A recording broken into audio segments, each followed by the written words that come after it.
Welcome to Wolf's Watch. I'm Wolf. Today, I have a question for you as an entrepreneur. Are you the kind of entrepreneur that wants to have control of your business, control of your growth, control of the security of your company in these turbulent economic times? We've been having record inflation, recession on the horizon. Do you want to have control of your destiny through that? Well, I'll tell you what, today, make sure you got a pen and a pencil ready, something to write with and take notes, because we're going to be talking about the advisory book playboard, really advisory boards. This is one of the key secrets that like the top 1% of businesses, entrepreneurs use in order to scale up their businesses. If you do not have an advisory board, you need to listen to this session. You need to be asking questions. That we're going to be talking to the author of the advisory book. I'm so excited. I'm getting tongue-tied. We're going to be talking to the author of the advisory board playbook, a colleague of mine. I've known Nancy for a good decade now. And let me tell you what, you need to be asking questions. Even if you have an advisory board, you need to be asking questions and be a part of this conversation, because you will be able to get more from your advisory board activities and really have control of your business in these crazy times. Nancy, thanks for joining us today. Oh, it's my pleasure to be here. Thank you, Jeff. And I got so excited. I skipped right past your intro and your bio. I mean, you have done so much. I'm just looking at this and thinking some of the experiences we've had together, working together, but also, the involvement that you've had as a profit strategist and innovation coach, the work you've done as an advisor on advisory boards, helping build advisory boards for businesses, and just the massive success that leads to for people. And I'm looking forward to this. And we both love to ride motorcycles. Speaking of motorcycles, let's move right to that segment. I want to not only ride motorcycles, but you are a Total Control certified motorcycle trainer. I mean, that's one of the best, like the elite race training school to be involved with. How did that come about?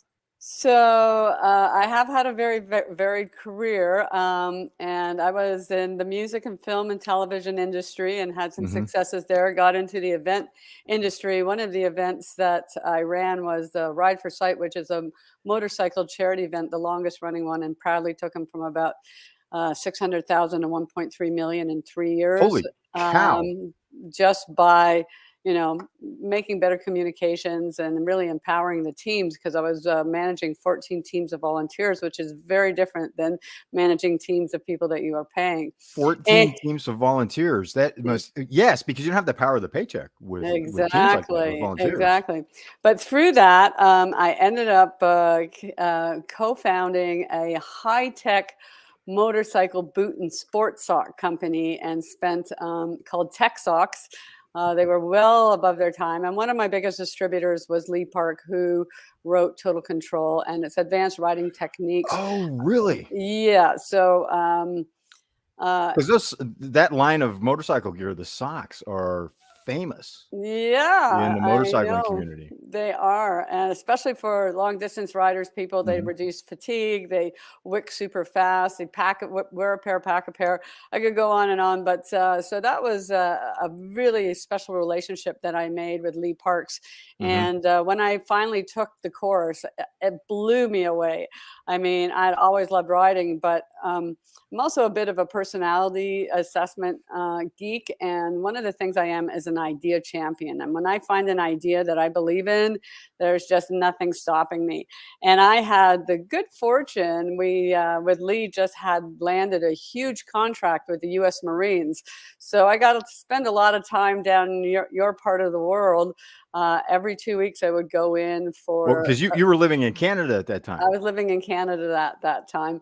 And I got to teach level 1, level 2 advanced riding clinics to the Marines. It was like just so fun. Wow. And then we also had an advanced motorcycle training school in Canada. But it's really funny with the Marines, you kind of like have to go slow down. Where with the civilians kind of go speed up. But it's really amazing how we took all the techniques from the racing community and then taught it for advanced street riding skills. And the thing is, you were already an accomplished rider. Mm.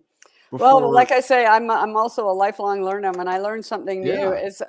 it's just amazing. I mean, we can we can talk about even that just forever. But yeah, techniques and learning certain step by steps can be a true game changer, not just for how you ride, how you ski, but especially how you run your business. Exactly. You read my mind. I was just thinking that because what a great example of how regardless of your level of mastery, there's always more. Always. You can always There's always another level, And then you have to and being practice, surrounded with the practice, right people that practice. can bring that to, that can guide you Hmm. on that makes a huge Hmm. difference.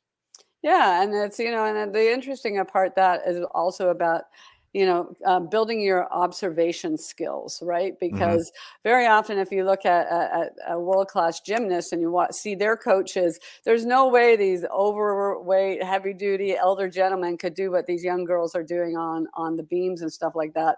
But it's that ability to um, see, observe where there might be a gap, and then also to be able to give solutions and in a very structured way.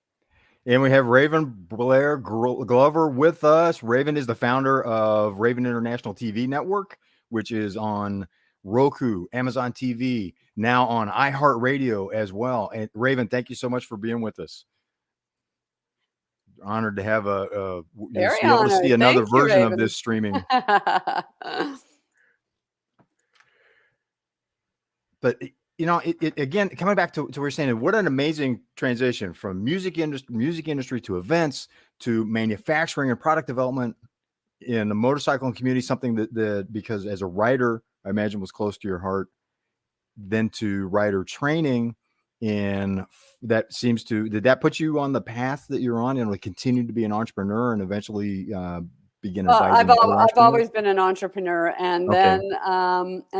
but after that exit, I was a little bit lost at that time, and went back to school and got my master's certificate in project management, and that's what took me into the world of software development. I'm a Scrum Oh, master okay. and an Agile coach, and I look back on everything that I had done, and whether it was managing artists or managing an event or uh, it was always very project oriented. There was a beginning, there was an end, and it was something that I knew I could really help in the execution. And I learned so much, through becoming the best agile coach I could possibly be, which included some of these phenomenal facilitation tactics.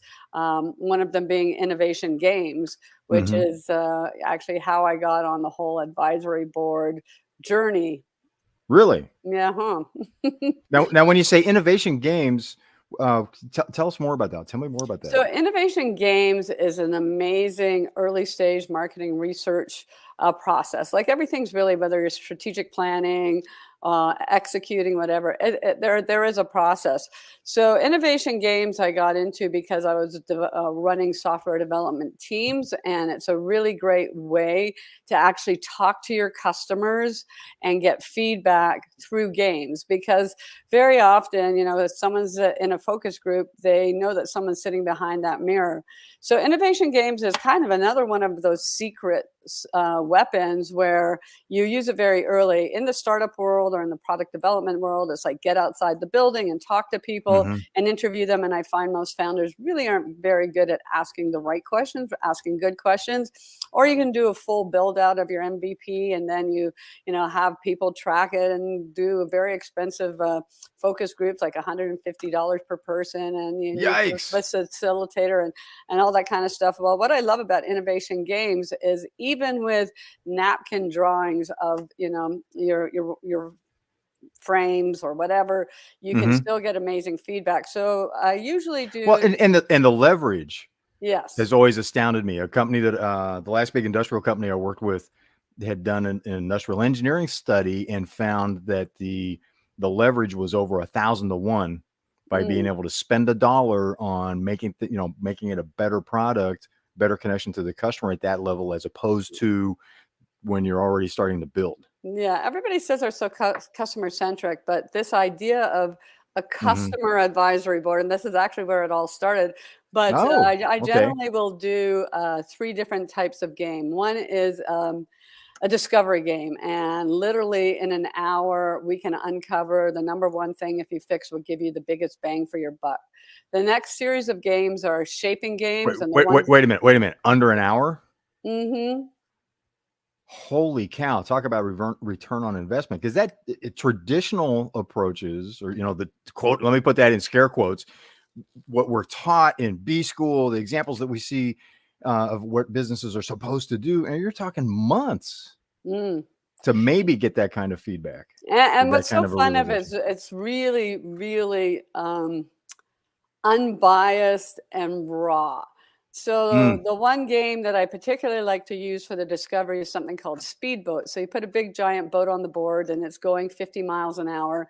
And then as a facilitator, I will run the meeting, but all the key people like the engineer and the marketing people will be observers. And I train them on how to be observers. And they have to sit there and say nothing, because we do become overly sophisticated consumers of our own Wait a good. minute. There's something that I want to make sure I heard correctly. You train them how to observe, Hmm. how to be observers. How to So, be observers. just being an effective observer, it sounds like it has its own skill set that may be lacking in a lot of us. Yeah, well, I mean, part of it is you can record it, but if I'm facilitating, I can't pick up all those little nuances, and so the Okay. people who are actually building the product, that for them to pick up those nuances is even more effective. And then so we go, oh, what do you love about the product? And everybody got their little stickies, and we kind of put it closer to the boat, the better. And then next, it's like, okay, well, what are those things? There's these anchors under the water that we can't see that are slowing the boat down. What are some of the Mm. things that frustrate you? And there's 3 levels, like, oh, this is kind of uncomfortable. This really bugs me. And if you don't fix this, it's like, I'm out of here. And the other fun thing is that almost everybody on on your customer advisory board does it for next to nothing. But that's another story. Anyways, then you Wow. look at all these different things that come up. Get the group Well, to wait a minute. cluster. Let's come back. Let's come back to the advisory board, because this is the customer advisory board, Hmm. which is, I've always thought of advisory boards as being more strategic. Strategic. But then you also have Looking long term. not-for-profit advisory boards. So that's part Okay. of what I do in the book is kind of unpack and give clarity to the confusion there is around advisory boards, because I know this weekend you were at a billionaire mastermind, and I believe that Hmm. masterminds, I call them peer advisory boards. I'm a little more old school. I like the Napoleon Hill approach, where 6 to 8 people get together on a consistent basis. You have a different format. So each one of those types of advisory boards, you actually have different formats for how you run those meetings. And Okay. that's where you see, the hot seats and the feedback and the accountability and the Right. camaraderie Right. with your peers. So that's what I call a peer Well, advisory interesting board. you should mention Napoleon Hill, because that billionaire mastermind was actually for the Napoleon Hill Foundation. It was a fundraiser organized for them. Fantastic. Yeah. And Mr. Green, who runs the Napoleon Hill Foundation, was there and was very much a big fixture of that. Yeah, that's awesome. So yeah, so there's a But that's very discovery different. games. The mastermind environment is very different from the intent in how to work with an advisory board, Right. is what I'm hearing. A peer advisory board or a mastermind is everybody collaborating Okay. as peers to help each other out. Oh, Whereas, wait, no, that's a distinction I had never thought of.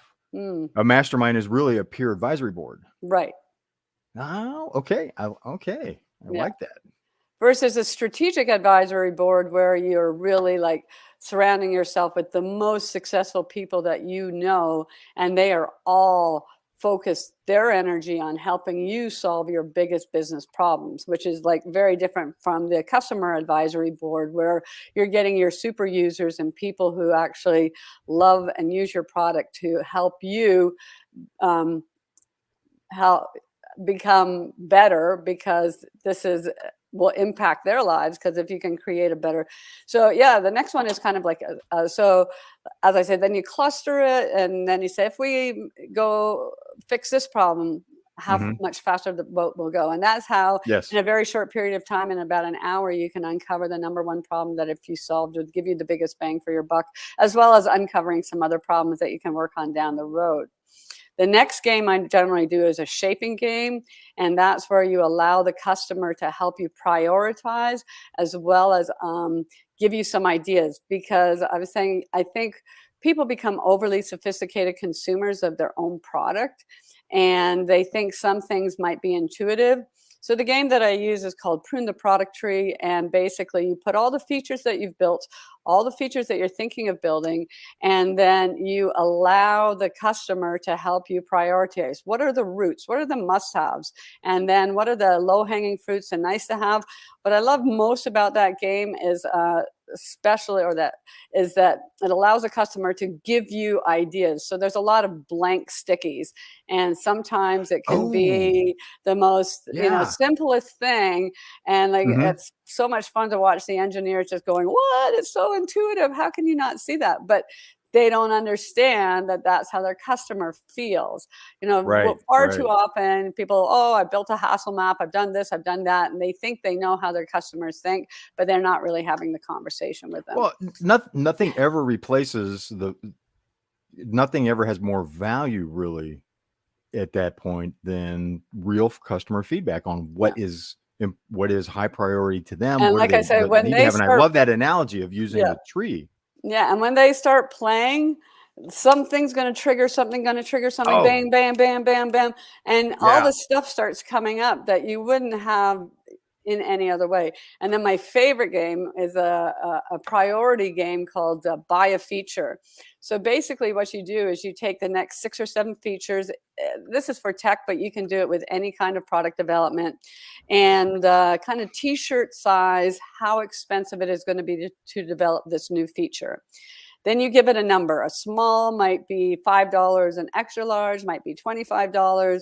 And then you add everything up, and then you give your customers money, but not enough money to buy everything. You give them about 45% of the total budget, and they will tell you so quickly what's going to drive the highest value by what they buy. Now, the really fun thing behind this is they get that dopamine release when they actually buy something, Uh so huh. that when you put that product back into the market or into the product, they want to replicate that feeling. So it actually increases their propensity to buy.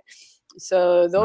So that's kind of, because being an innovation games facilitator and speaking on sales engagement at Adobe was when I first started hearing about Oh customer wow. advisory boards, and I Okay. decided at that time to pivot to become the mid-sized tech company customer advisory board. Now, the crazy thing, at the moment I said advisory board, all these great things happen. And there's a company in Canada called the Business Development Bank of Canada, and it's an Okay. investment bank for entrepreneurs as well as a consulting group. And they put out this report, 5 things to do. Number 1, innovate. Number 2, develop a formalized advisory board. And I'm going, wow, that's great. But they're now talking about a strategic advisory board. And then a couple weeks later, I was at another workshop, and it was all about selling, and you had to create something to sell. And so they said, well, what do you do? And I said, oh, I work with mid-sized tech companies. And they said, well, you can't sell that to us, we're like more entrepreneurs. And I said, okay, so let me use my own Kool-Aid. So I can either show you 2 new canvases that are fundamentally changing the world, because I love visual thinking, canvases, mapping, stickies, all that kind of stuff. Yes. I said, 2, I could string together 2 or 3 marketing research exercises or games that, again, will fundamentally change how you develop your product. Or I can talk to you about advisory boards, because the leader of that seminar was talking about getting on a not-for-profit advisory board as an offline marketing strategy. So everybody's hand went up, and I pre-sold hundreds of copies. Then I had to make the book. Nice. Well, find out what the market wants and provide it. Hmm. Yeah, Incredible. and it's been really fun. It's been quite the journey. But one of the most interesting statistics, and I know you kind of talked about this a little bit, but the Business Development Bank of Canada, this was the second or third time they had done the study, both in the US and in Canada. And they said that less than 6% of the small to medium sized enterprises, SMEs, and for them that's Mhm. about 5 million to 100 million, have a formalized advisory board. And the ones that did we're actually seeing triple the amount of sales, double the amount of productivity, huge impact on profitability. And then the other area, well, besides pharma and some of the bigger things that use advisory boards, was the startup world. And I mean, we've all seen pitches, and they all have the slide deck with the, the advisors and the advisory board. Yep. And at that point of time, it was like, so it can also actually forex your valuation based on association. The advisory board, having an advisory board can 4x the valuation. Holy cow. Yeah. And I want to back up just a step. I want to make sure I heard something correctly that you just said. Less than 6% of the companies have advisory boards, yet those that do have 3 times the revenue. And 2 times the productivity. And 2 times the productivity. Right. As you're watching this, are you making notes? And this is strategic advisory boards. Yeah. So this is for still the power of that is just, it's unbelievable. And so few. So as you're watching this as an entrepreneur, you want to grow your business, even if there's a recession. If there's not, this isn't a prediction. I'm just telling you what's best practice here. If there's a recession coming, like many Goldman Sachs level smart money people are saying, do you want to be one of the businesses that, one of the business owners, one of the entrepreneurs that has control, has the best shot of being one of the top companies on the other side of the recession? Think about that. Do you have an advisory board? Holy cow, less than 6%. And the other thing, to your point, is like, especially as we go into these uncertain times, and hopefully we'll touch on the 5 steps of building a highly effective advisory board, but it's being very intentional. So when you think about the fact that you are bringing in 6 to 8 incredibly successful people, and the most successful people that and that's my approach to advisory boards, as you go in within your network. But yeah, they've been through it before. I mean, that's right. Invaluable. Like, I mean, most of these people that you're going to invite in, and if you're being very intentional, I would make sure that you have some people who are a little more seasoned and have actually been through this, maybe once, maybe twice. One of the challenges in the United States, and as you're watching this, Nancy now lives in Utah. So she's been international. She's succeeded with this in Canada and now in the United States. But one of the challenges in the United States with record inflation, the majority of the workforce, along with over half of the entrepreneurs, are young enough, they've never experienced this before. Because we're seeing things that we haven't experienced this for 40 plus years. So again, as you're watching, as you're part of this conversation as an entrepreneur, who do you have that's advising you that has been through this before? And also, to your point, this is where, in the startup world and in other worlds, when you see that advisory board slide, very few of them have actually put them all together in a room, properly prepared, with very specific challenge statements, so that when you have those people together, that's where the magic happens. That's where the exchange of ideas happens. And that's, like, I've seen so many innovative solutions that never would have happened, because a lot of people say, oh, they're on my advisory board and they're my advisor, but they'll speak to them one-on-one and spend 1 to 3 hours with one person, 1 to 3 hours with another person, 1 to 3 hours, and so on and so on. Well, what about if you spend all that time with all of them together in a room? And, and that's why I call it a win-win-win, because the entrepreneur wins because they get to compress timelines because of the knowledge that is brought to the table. They get to eliminate costly mistakes, but more importantly, they get to expand their circle of influence. And if you have but it seems like having them in the room together, the entire advisory board in one room, also leverages the mastermind effect of the advisors, so they can play off of each other. Exactly. That's exactly what happens. They play off of each other. And someone said, well, I did this or I did that. The second win is the advisor get to give back, and they love to give back, but they want to do it in a Yeah. more controlled way. And then finally, the advisors also win because they get to sit around the table with some of their peers and see how they think. And that's where, some of the most Oh, amazing yeah. connections are. Like right now, I Mhm. do a lot of mentoring with venturecapital.org and there's some angel Okay. groups. I kind of iterated and pivoted a little bit towards the startup world because I found there that, the advisory board concept was much more prevalent, but it was also very broken because people weren't bringing them all Really? together. They I think that weren't would be one inviting the right. environment where they would really have that as basically standard operating practice. Yeah, well, I mean that they get put those names up there, and Mhm. often they give equity, and nobody really has to work for it. So, in the book, the Wow. advisory board playbook, kind of get into the early thing and what it is and what it isn't, the difference between a board of directors.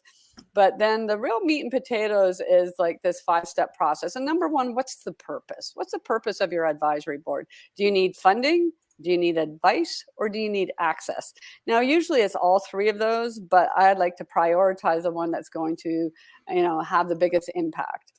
Then the next step is the players. Now, one of the broken parts, and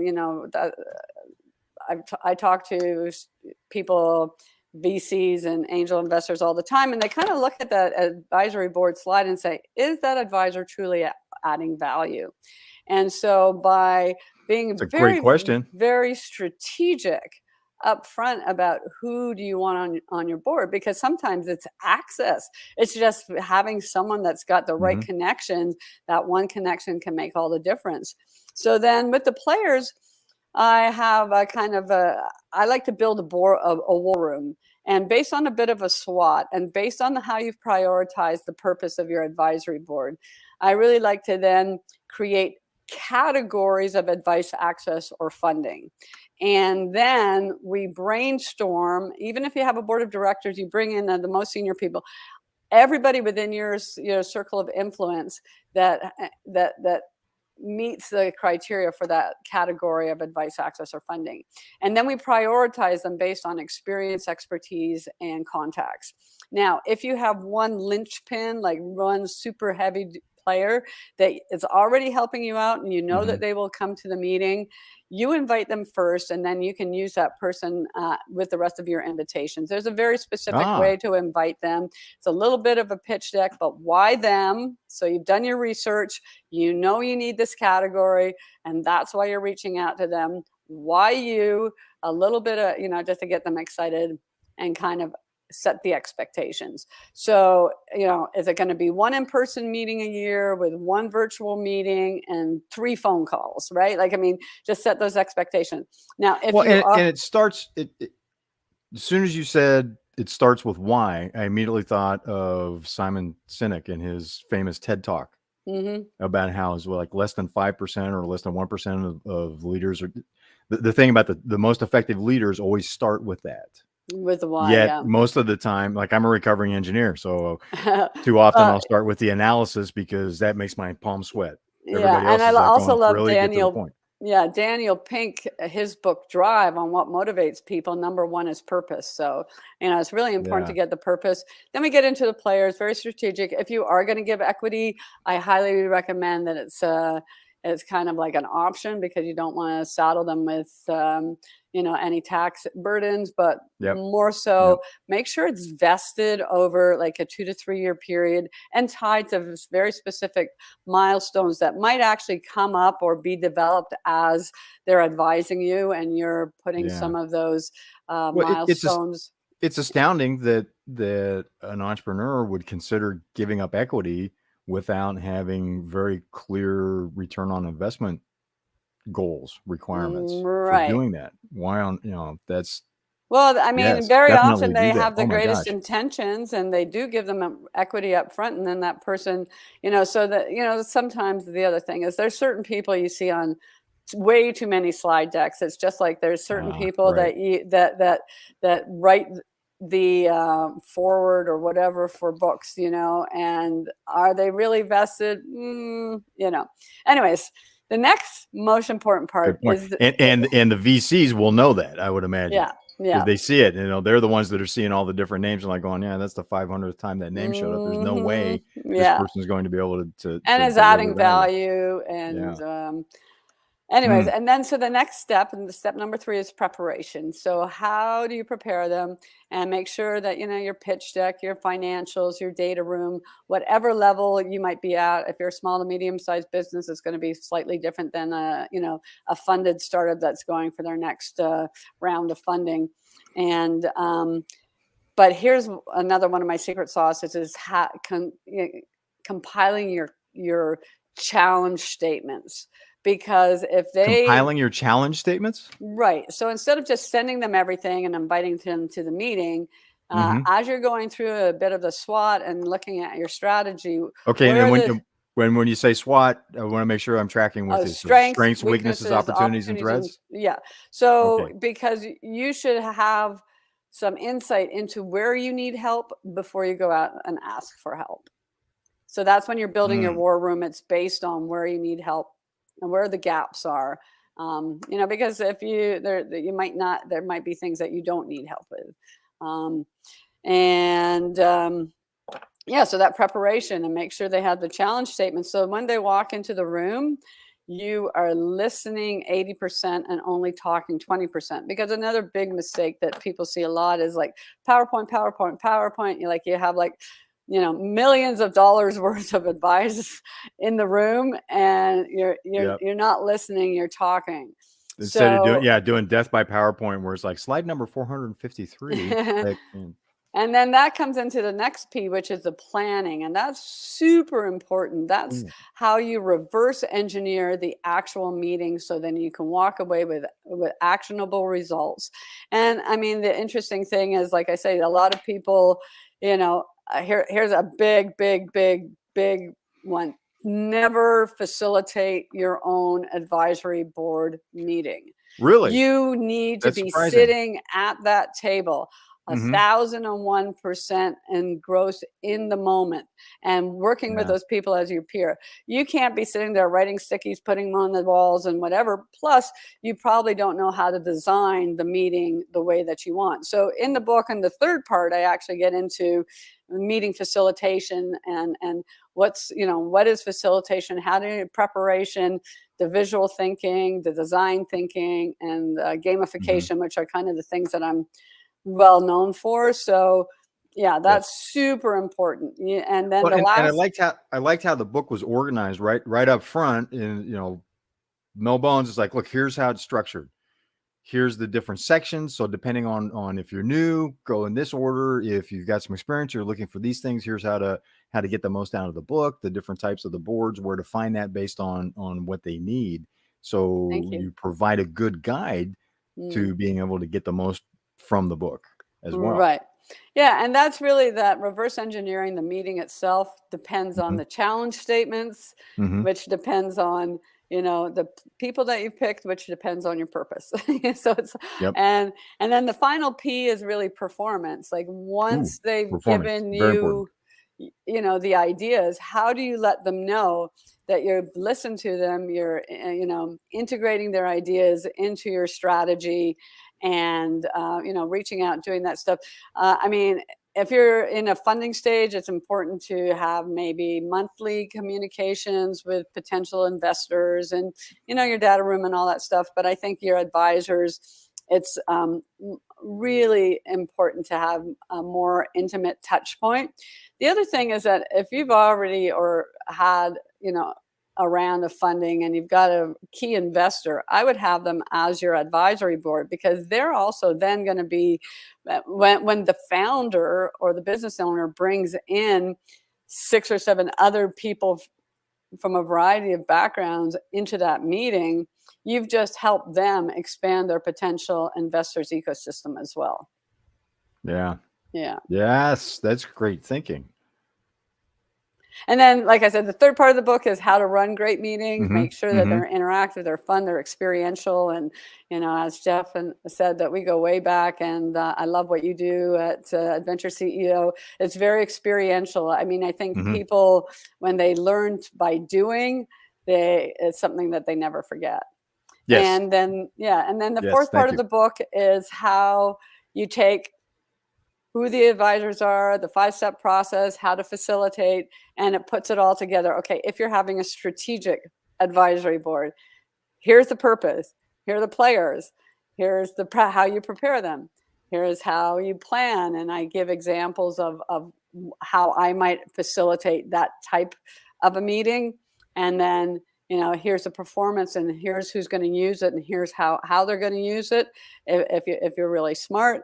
And then I go through the strategic, the customer, the not-for-profit, and then the peer. I'm watching the time. We've just got a few minutes left. And I have two questions that I want to make sure we have a chance to discuss. And the first is really kind of stepping back and looking at the path that you've followed from music industry to where you are today. And I wanted to ask, how has the way you've thought about your role shifted and evolved as you've I think definitely from being a bit of a bulldozer, Oh, okay. kind of know it all of I'll figure it out. I have an MBA, blah blah blah, to more of a servant leader and ask and learning really always to ask for advice, ask for help. Ask really good questions. I mean, that's so it's like, so I think that's the biggest shift is just have that vulnerability. I don't know it all. Ask. Go out and ask people that you admire, that that know you well, and you'll be amazed at even if they say no to your advisory board, they might come up and help you in ways that you never knew. There's a So funny thing. no can often mean not that way, Yeah. And then you not that just keep role. asking questions. Well, why not? What could I do? What other ideas do you have? It's just staying curious is super, super important. I mean, I was always Ooh. curious, but I felt earlier on that I was young and ambitious and I had to prove myself. And I think the biggest shift for me was when I just said, if you're not there, don't pretend you're there, because Yeah. people are going to see through it. Just be as outrageously yourself. And if you can add that vulnerability and say, hey, I don't know everything, I'll do whatever it takes. I mean, it even comes to my health. Like, it's all about the diagnosis. I will do whatever it takes to heal myself. I just want to know that I have I have the right diagnosis. And I think, Yes. very senior advisors can help you see things and diagnose situations and come up with solutions that would take you years and years and years to figure out on your own. Yes, that is so true. I have experienced that myself. I am watching for comments here, so as I'm looking away, I'm still paying attention. But um, I've experienced that myself. I've had phenomenal advisors and mentors throughout my path to in life, and started with my dad.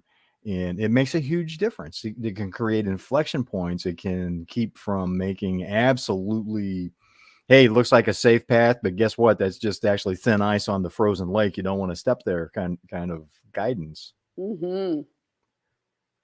So I also wanted to ask, as I'm watching the clock, you've got the book out, and that was one of the things I was just looking at here. So you've released your book.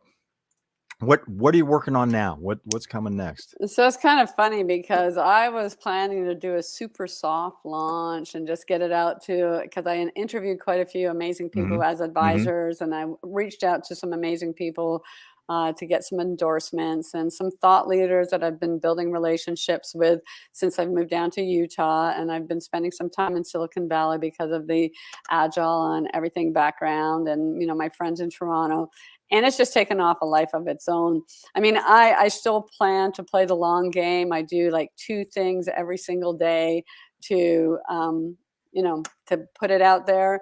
And, other than that, like I said, it's taken on a life of its own. But I love this comment. your timing is perfect. I was Exactly. just thinking about that. Yep. So That was the yeah, reaction I had when I heard, when you told me that you'd released the book. I was like, oh, given everything that's going on right now with, yeah. with inflation, with all the uncertainty, So there's couldn't some have been like timed better. yeah, so as a mentor and an advisor for a lot of accelerators and founders and funders, I'm seeing some great stuff, but it's just opened a whole new door, and people are reaching out, and there's some very, very exciting projects. There's some huge funds, and working with the investors and the funders, it's like let's collaborate together to make sure that you have the biggest possible exit that you can, because that's when the advisors and any of the investors are only going to see their return on investment in the exit. Hmm. And I'm kind of proud. There's an amazing 5-time big exit guy in Silicon Valley by the name of Sam Wong, and I asked him. I said, I'm looking for endorsements. Will you endorse? And let's talk about it a bit. And he goes, "Here's the problem. People always put the wrong people on their board. They have no tools, they have no process, and they walk away with no plan." He read my book. He goes, "Oh, you have just solved every single problem that I have. Let me write the forward." So, Wow. yeah. Holy, that is huge. If you're watching this, if you don't know Sam Wong, Google him. You look that up. That is just a massive, Mm. massive acknowledgement. Hmm. Congratulations. Yeah, thank you. How can we stay in touch? Well, I Do you think do the speaking, best thing or is if people were interested in saying, "Hey, we need your help with an advisory board or with a fund"? yeah, well, my LinkedIn profile is down below. I think that's probably one Good. of the best ways to start the connection, and then from there we can move on. But if we connect on LinkedIn, then also you'll be able to see some of the other stuff that I'm up to. I am super stoked to be heading down to Las Vegas this weekend to be Oh, part of a huge event, and I'm part of what they call Angels and Sharks Live. There's going to be 12 oh to my gosh. 15 companies going to be pitching. I'm one of the Hmm. judges, and then the top 3 get to pitch on the main stage, and Wow.